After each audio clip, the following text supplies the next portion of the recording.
Hi guys, welcome back to my YouTube channel.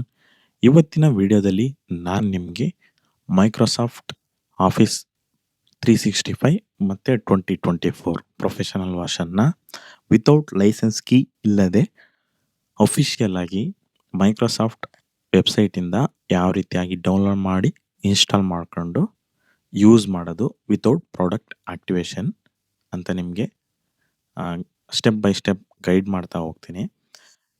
ಯಾರ್ಯಾರೆಲ್ಲ ನೀವು paid version already use ಮಾಡಿದ್ರಿ, ಸಮ್ಟೈಮ್ಸಲ್ಲಿ ಹಳೆ version use ಮಾಡಿ ಹೊಸ ವರ್ಷನ್ಗೆ ಅಪ್ಗ್ರೇಡ್ ಆಗಬೇಕು ಅಂತ ಅಂದ್ಕೊಂಡಿದ್ರೆ ಈ ವಿಡಿಯೋನ ನೀವು ತಪ್ಪದೆ ನೋಡಿ. ಪ್ರತಿಯೊಂದು ಸ್ಟೆಪ್ನು ಕೂಡ ಕ್ಲೀನಾಗಿ ಎಕ್ಸ್ಪ್ಲೈನ್ ಮಾಡಿದ್ದೀನಿ. ಮತ್ತು ವಿಸಿಯೋ ಬೇಕು ಅಂದ್ರೂ ಕೂಡ ಇದರಲ್ಲೇ ಇನ್ಸ್ಟಾಲ್ ಮಾಡಿದ್ದೀನಿ. ಕಸ್ಟಮೈಸ್ಡ್ ಯಾವ ರೀತಿಯಾಗಿ ಇನ್ಸ್ಟಾಲ್ ಮಾಡ್ಬೋದು ಅಂತ ನಾನು ಕಂಪ್ಲೀಟಾಗಿ ಎಕ್ಸ್ಪ್ಲೈನ್ ಮಾಡ್ತಾ ಹೋಗಿದ್ದೀನಿ. 2 ಫೈಲ್ಗಳು ಬೇಕಾಗುತ್ತೆ. ಅದನ್ನು ಒಂದೊಂದು ಫೈಲ್ ಯಾವ್ಯಾವ ರೀತಿಯಾಗಿ ಇನ್ಸ್ಟಾಲ್ ಮಾಡೋದು, ಯಾವ್ಯಾವ ಫೋಲ್ಡ್ರಿಗೆ ಕಾಪಿ ಮಾಡ್ಕೋಬೇಕು ಎಲ್ಲನೂ ಗೈಡ್ ಮಾಡ್ತಾ ಹೋಗ್ತೀನಿ.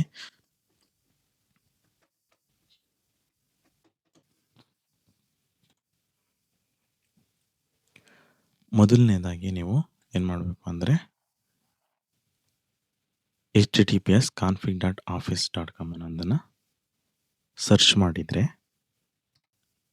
ಡೈರೆಕ್ಟಾಗಿ ಈ ರೀತಿಯಾದ ಒಂದು ಪೇಜ್ ಓಪನ್ ಆಗುತ್ತೆ. ಇಲ್ಲಿ ಕ್ರಿಯೇಟ್ ಎ ನ್ಯೂ ಕಾನ್ಫಿಗರೇಷನ್ ಅಂತ ಇದೆ. ಆ ಕ್ರಿಯೇಟ್ ನ್ಯೂ ಕಾನ್ಫಿಗರೇಷನ್ ಮೇಲೆ ಕ್ಲಿಕ್ ಮಾಡಿದರೆ ನಿಮ್ಮದು ಪಿ ಸಿ ಯಾವ್ದು ಸಿಸ್ಟಮ್ ಇದೆ 32 ಬಿಟ್ 64 ಬಿಟ್ಟು ಅದನ್ನು ಚೂಸ್ ಮಾಡಬೇಕಾಗತ್ತೆ. ಸೊ ನಾನು ಇಲ್ಲಿ 64 ಬಿಟ್ ಚೂಸ್ ಮಾಡಿದ್ದೀನಿ. ಆಫೀಸ್ ಸೂಟ್ಸ್ ಯಾವುದಿದೆ ಅಂತ ನಾನು ಬಂದ್ಬಿಟ್ಟು 2024ನ ಚೂಸ್ ಮಾಡ್ತಾಯಿದ್ದೀನಿ. ಸೊ ವಿಸಿಯೋ ಬೇಕಾ ನಿಮಗೆ, ಅದನ್ನು ಯಾವ್ದು ಬೇಕು ಅಂತ ಚೂಸ್ ಮಾಡ್ಕೊಳ್ಳಿ. ಸ್ಟ್ಯಾಂಡರ್ಡು ಪ್ರೊಫೆಷನಲ್ ಇದೆ, ಇಲ್ಲಿ ಯಾವ್ದು ಚೂಸ್ ಮಾಡ್ತೀರಿ ಅದನ್ನೇ ಇಲ್ಲೂ ಕೂಡ ಚೂಸ್ ಮಾಡಿ. ಅಡಿಷನಲ್ ಪ್ರಾಡಕ್ಟ್ಸ್ ಏನಾದ್ರು ಬೇಕಾ, ಪ್ರಾಜೆಕ್ಟು ಅದೇನಾದ್ರು ಬೇಕಾ ಅಂದರೆ ಇದೆಲ್ಲ ನನಗೆ ಅವಶ್ಯಕತೆ ಇಲ್ಲ, ಬಿಡ್ತಾಯಿದ್ದೀನಿ ಹಾಗೆ.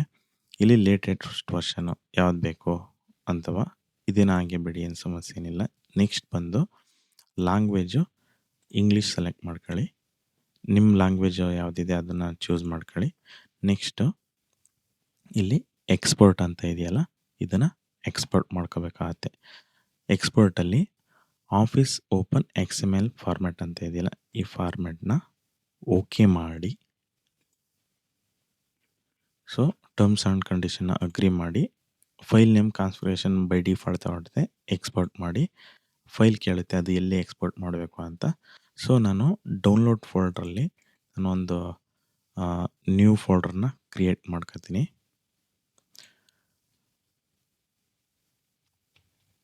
ಟೆಸ್ಟ್ ಆಫೀಸ್ ಅಂತ ಕ್ರಿಯೇಟ್ ಮಾಡ್ಕೊತೀನಿ. ಓಪನ್ನು. ಇಲ್ಲಿ ನಾನು ಈ ಫೈಲ್ನ ಸೇವ್ ಮಾಡ್ಕೊತಿದ್ದೀನಿ. ಓಕೆ, ಇದು ಕಾನ್ಫಿಗರೇಷನ್ ಫೈಲು ನಾನು ಡೌನ್ಲೋಡಲ್ಲಿ ಟೆಸ್ಟ್ ಆಫೀಸ್ ಅನ್ನೋ ಫೋಲ್ಡ್ರಲ್ಲಿ ಸೇವ್ ಆಗಿದೆ. ಇದಾಗಿ ಸೇವ್ ಆಗಿದೆ. ನೆಕ್ಸ್ಟ್ ನಾನು ಡಿಪ್ಲಾಯ್ಮೆಂಟ್ ಆಫೀಸ್ನ ಡೌನ್ಲೋಡ್ ಮಾಡ್ಕೋಬೇಕು. ಸೊ ಇದು URL microsoft.com EN-US ಡೌನ್ಲೋಡ್ ಅಂತವ.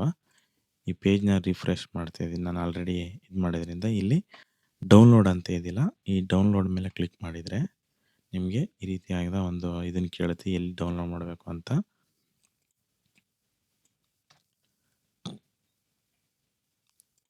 ಫೈಲ್ ನೇಮ್ ಕೊಟ್ಕೊಂಡು ಸೇವ್ ಮಾಡ್ಕೊಳ್ಳಿ. ಇದು ಆದಮೇಲೆ ಇದ್ರ ಮೇಲೆ ಡಬಲ್ ಟ್ಯಾಪ್ ಮಾಡಿ. ಈ ಥರ ಒಂದು ಡೈಲಾಗ್ ಬಾಕ್ಸ್ ಬರುತ್ತೆ. ಎಸ್ ಅಂತ ಕ್ಲಿಕ್ ಮಾಡಿ. ಟರ್ಮ್ಸ್ ಆ್ಯಂಡ್ ಕಂಡೀಷನ್ ಪ್ಲಸ್ ಇದು ಮಾಡಿ ಕ್ಲಿಕ್ ಮಾಡಿ. ನೆಕ್ಸ್ಟ್ ಯಾವ ಲೊಕೇಶನಲ್ಲಿ ಸೇವ್ ಆಗಬೇಕು ಅಂತ ಕೇಳುತ್ತೆ. ನಾನೀಗ 1 2 3 ಅನ್ನೋ ಪ್ಲೇಸಲ್ಲಿ ಡೌನ್ಲೋಡ್ ಮಾಡಿದ್ದೀನಿ. ಅಲ್ಲಿಗೆ ನಾನು ಓಕೆ ಮಾಡ್ತಾಯಿದ್ದೀನಿ. ಫೈಲ್ ಎಕ್ಸ್ಟ್ರಾಕ್ಟೆಡ್ ಸಕ್ಸಸ್ಫುಲಿ ಅಂತ ತೋರಿಸ್ತಾ ಇದೆ. ಸೊ ಬ್ಯಾಕ್ ಬನ್ನಿ. ಬ್ಯಾಕ್ ಬಂದು ನನ್ನ ಹತ್ರ ನಾನು ಟೆಸ್ಟ್ ಆಫೀಸ್ ಅನ್ನೋ ಫೈಲಲ್ಲಿ ಕಾನ್ಫಿಗರೇಷನ್ ಫೈಲ್ ಇದೆ, ಮತ್ತು 1 2 3 ಫೈಲಲ್ಲಿ ನನಗೆ ಸೆಟಪ್ ಇದೆ. ಸೊ ಈ ಸೆಟಪ್ ಫೈಲ್ನ ಕಾಪಿ ಮಾಡಿ ಟೆಸ್ಟ್ ಆಫೀಸ್ ಫೈಲ್ ಒಳಗಡೆ ಫೋಲ್ಡರ್ ಒಳಗಡೆ ಪೇಸ್ಟ್ ಮಾಡಿ. ಸೊ ಈಗ 2 ಫೈಲು ಒಂದೇ ಸೈಜ್. ನಾನು ಆವಾಗಲೇ ಡೌನ್ಲೋಡ್ ಮಾಡಿರೋ ಫೈಲ್ನ ಒಂದು ಫೋಲ್ಡ್ರಲ್ಲಿ ಹಾಕೊಂಡಿದ್ದೀನಿ. ಒಂದು ಯಾವ ಫೋಲ್ಡ್ರಲ್ಲಿ ಅಂದರೆ ಅಂಡರ್ ಯೂಸರ್ಸು ನನ್ನ ಟಿಕ್ಕೆ ನನ್ನ ಯೂಸರ್ ನೇಮು ಮತ್ತು ಇಲ್ಲಿ ಆಫೀಸ್ ಅಂತ ಇದೆಯಲ್ಲ, ಸೊ ಇಲ್ಲಿ ಕಾನ್ಫಿಗರೇಷನ್ ಮತ್ತು ಸೆಟ್ ಆಫ್ ಫೈಲ್ ಎರಡನ್ನೂ ಕಾಪಿ ಮಾಡಿ ಇಲ್ಲಿ ಹಾಕಿದ್ದೀನಿ, ಎಕ್ಸ್ಟ್ರಾಕ್ಟ್ ಮಾಡಿರೋದನ್ನು ಕೂಡ. ನೀವು ಜಸ್ಟ್ ಈ ಫೈಲ್ ಪಾತ್ನ ಕಾಪಿ ಮಾಡ್ಕೋಬೇಕಾಗತ್ತೆ. ಈ ಫೈಲ್ ಪಾತ್ ಕಾಪಿ ಮಾಡ್ಕೊಂಡು ಸಿ ಎಮ್ ಡಿ ಓಪನ್ ಮಾಡಿ, ಸಿ ಎಮ್ ಡಿಲಿ ರೈಟ್ ಕ್ಲಿಕ್ ಮಾಡಿ ನೀವು ರನ್ ಆಸ್ ಅಡ್ಮಿನಿಸ್ಟ್ರೇಟಲ್ಲಿ ರನ್ ಮಾಡಬೇಕಾಗತ್ತೆ. ಸೊ ಈ ಪಾಪಪ್ ಮೆಸೇಜ್ ಬರುತ್ತೆ, ಎಸ್ ಅಂತ ಕ್ಲಿಕ್ ಮಾಡಿ ಇಲ್ಲಿ ಸಿ ಡಿ ಸ್ಪೇಸ್ ನೀವು ಕಾಪಿ ಮಾಡ್ಕೊಂಡಿರೋಂಥ ಫೈಲ್ ಪಾತ್ ಪೇಸ್ಟ್ ಮಾಡಿ ಇಟ್ ಎಂಟರ್ ಮಾಡಿದರೆ ನಿಮಗೆ ಅದು ಸಿ ಎಮ್ ಡಿ ಬಂದ್ಬಿಟ್ಟು ಆ ಫೈಲ್ ಪಾತ್ ಒಳಗಡೆ ಹೋಗುತ್ತೆ. ಸೊ ದೆನ್ ಬಂದ್ಬಿಟ್ಟು ನೀವು ಇನ್ನೊಂದು ಕಮೆಂಟ್ನ ರನ್ ಮಾಡಬೇಕಾಗತ್ತೆ. ಸೊ ಅದು ಯಾವ ಕಮೆಂಟ್ ಅಂದರೆ ಇದೇ ಪ್ಯಾಟ್ರನ್, ಯಾಕೆಂದರೆ ಇದು ಸೆಟಪ್ ಡಾಟ್ ಇ ಎಕ್ಸ್ ಅನ್ನೋದೊಂದು ಫೈಲು ಮತ್ತು configuration dot X M L ಅನ್ನೋದೊಂದು ಫೈಲ್ ನೇಮ್, ಇವೆರಡು ಫೈಲ್ನೂ ನಾನು ಇಲ್ಲಿ ರನ್ ಮಾಡಬೇಕಾಗತ್ತೆ. ಸೊ ಬಿಫೋರ್ ದಟ್ ನಾನೇನು ಮಾಡ್ತೀನಿ ಅಂದರೆ ಇಂಟರ್ನೆಟ್ ಚೆಕ್ ಮಾಡ್ಕೊತೀನಿ, ಇಂಟರ್ನೆಟ್ ಸ್ಪೀಡ್ ಏನೋ ಎಷ್ಟಿದೆ ಅಂತ, ಯಾಕೆಂದರೆ ಇದು ಟೈಮ್ ತಗೊಳುತ್ತೆ. fast.com ಇದನ್ನು ಚೆಕ್ ಮಾಡ್ತೀನಿ, ಆಲ್ಮೋಸ್ಟು ಸ್ಪೀಡ್ ಈಸ್ ಗುಡ್. ಮತ್ತು ಸಿ ಎಮ್ ಡಿಗೆ ಬಂದು ನಾನು ಇದು ಕಾಪಿ ಮಾಡಿದ್ದೀನಿ, ಜಸ್ಟು ಇಟ್ ಎಂಟರ್ ಮಾಡ್ತೀನಿ. ನಿಮಗೆ ಇಟ್ ಎಂಟರ್ ಮಾಡಿದ್ರೆ ಇಮಿಡಿಯೇಟಾಗಿ ನಿಮ್ಗೆ ಇಲ್ಲಿ ಕಾಣ್ಬೋದಲ್ಲ, ಈ ರೀತಿಯಾದ ಒಂದು ಡೈಲಾಗ್ ಬಾಕ್ಸ್ ಓಪನ್ ಆಗುತ್ತೆ, ಮೀನ್ಸ್ ಡೌನ್ಲೋಡ್ ಸ್ಟಾರ್ಟ್ ಆಗಿದೆ ಅಂತ ಅರ್ಥ. ಸೊ ಇದು ಒಂದು 45 ಮಿನಿಟ್ಸ್ ಟೈಮ್ ತಗೊಳುತ್ತೆ, depends upon your speed, your internet speed. Let's wait for 5 minutes.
Popup ಇವಾಗ ಕ್ಲೋಸ್ ಆಯಿತು. ಅದು ಡೌನ್ಲೋಡಿಗೆ ತಗೊಳುತ್ತೆ. ಇಲ್ಲೇ ಶೋ ಆಗುತ್ತೆ ನಿಮಗೆ ಎಷ್ಟು ಪರ್ಸೆಂಟೇಜು ಅಂತ. ಲೈನಲ್ಲಿ ಬಂದ್ಬಿಟ್ಟು ಅದು ಸ್ಟಾರ್ಟ್ ಆಗಿದೆ ಇಲ್ವಾ ಅಂತ ವೆಯ್ಟ್ ಮಾಡೋಣ. ಮತ್ತೆ ಓಪನ್ ಆಗುತ್ತೆ ಆಟೋಮೆಟಿಕ್ ಅದೇ.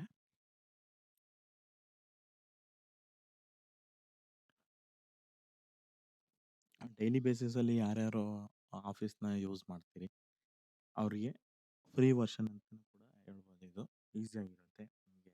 ವಿತೌಟ್ ಪ್ರಾಡಕ್ಟ್ ಆಕ್ಟಿವೇಶನ್ನು ನೀವು ಯೂಸ್ ಮಾಡ್ಬೋದು.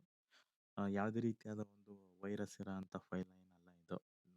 ಅಫಿಷಿಯಲ್ ಆಗಿ ಮೈಕ್ರೋಸಾಫ್ಟ್ ಆಫೀಸಿಂದನೇ ಡೌನ್ಲೋಡ್ ಮಾಡೋದು. ಇವಾಗ ನೋಡಿ ನೀವು ಕಾಣ್ಬೋದು, please stay online while Microsoft 365 and office downloads ಅಂತ ತೋರಿಸ್ತಾ ಇದೆ. ಇದು ಆಲ್ಮೋಸ್ಟ್ ಒಂದು 20-25 ಮಿನಿಟ್ಸ್ ಮತ್ತೆ ಟೈಮ್ ತಗೊಳುತ್ತೆ. ಮತ್ತೆ ಇದು again depends on internet speed.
ಇವಾಗ ಒಂದು 90% ಡೌನ್ಲೋಡ್ ಆಗಿದೆ. ಯು ಆರ್ ಆಲ್ ಸೆಟ್ ಅಂತ ಬಂತು. ಇವಾಗ ನನ್ನ ಫೈಲೆಲ್ಲ ಡೌನ್ಲೋಡ್ ಆಗಿದೆ.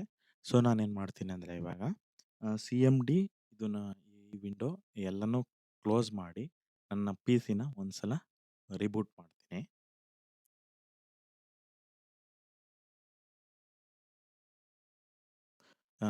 ನೀವು ಒಂದು ವೇಳೆ ನೀವು ಚೆಕ್ ಮಾಡ್ಕೋಬೋದು ಫೈಲ್ ಕರೆಕ್ಟಾಗಿ ಇನ್ಸ್ಟಾಲ್ ಮಾಡಿದೆಯಾ ಅಂತ. ಜಸ್ಟ್ ನೀವು ವಿಂಡೋಸ್ ಸರ್ಚ್ ಬಾರಲ್ಲಿ ಸರ್ಚ್ ಮಾಡ್ಬೋದು.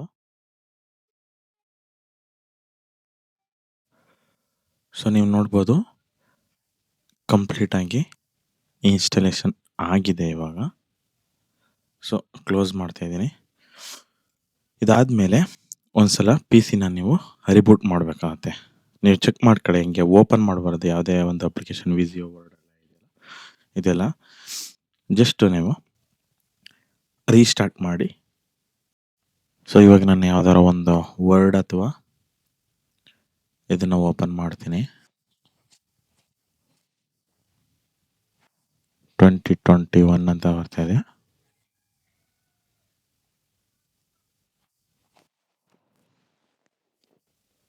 ಇಲ್ಲಿ 2024 ಅಂತ ಇದೆ. ಅಕ್ಸೆಪ್ಟು. ಸೊ ಅಕೌಂಟಲ್ಲಿ ಹೋಗಿ ಇದು ಮಾಡಿದೆ ನೋಡಿ ಇಲ್ಲಿ. Microsoft office LTSC professional plus 2024 activated ಅಂತ ಬರ್ತಾ ಇದೆ. ಸೊ ನಿಮಗೆ ಆಕ್ಟಿವೇಶನ್ ಬೇಗ ಮಾಡಬೇಕು ಅಂದರೆ ಚೇಂಜ್ ದ ಪ್ರಾಡಕ್ಟ್ ಕೀ ಅಂತ ಇದೆಯಲ್ಲ, ಸೊ ನೀವು ಮಾಡ್ಬೋದು. ಸೊ ಬಟ್ ಇಲ್ಲಿ ನಿಮಗೆ ಏನಾದ್ರೂ ಇಲ್ಲ ಅಂದ್ರೂ ವಿತೌಟ್ ಕೀ ಕ್ರ್ಯಾಕ್ಡ್ ವರ್ಷನ್ ಥರ ಇದನ್ನು ಯೂಸ್ ಮಾಡ್ಬೋದು ನೋಡಿ. ಇದೇನು ಕ್ರ್ಯಾಕ್ಡ್ ವರ್ಷನ್ ಅಲ್ಲ, ಅಫಿಷಿಯಲ್ ಆಗಿರ್ತಕ್ಕಂಥದ್ದು ಇದರಿಂದನೇ. ಮತ್ತು ಇಲ್ಲಿ ಆನ್ಸ್ಗಳು ನಿಮಗೆ ChatGPT ಏನು ಬೇಕಾದರೂ ಕೂಡ ಆ್ಯಡ್ ಮಾಡ್ಕೋಬೋದು. ಇಲ್ಲಿ ನೋಡಿ ಎಮೋಜಿ ಕೀಬೋರ್ಡು ಕಂಪ್ಲೀಟಾಗಿ. ಸಪೋಸ್ ಎಕ್ಸೆಲ್ ಓಪನ್ ಮಾಡೋಣ.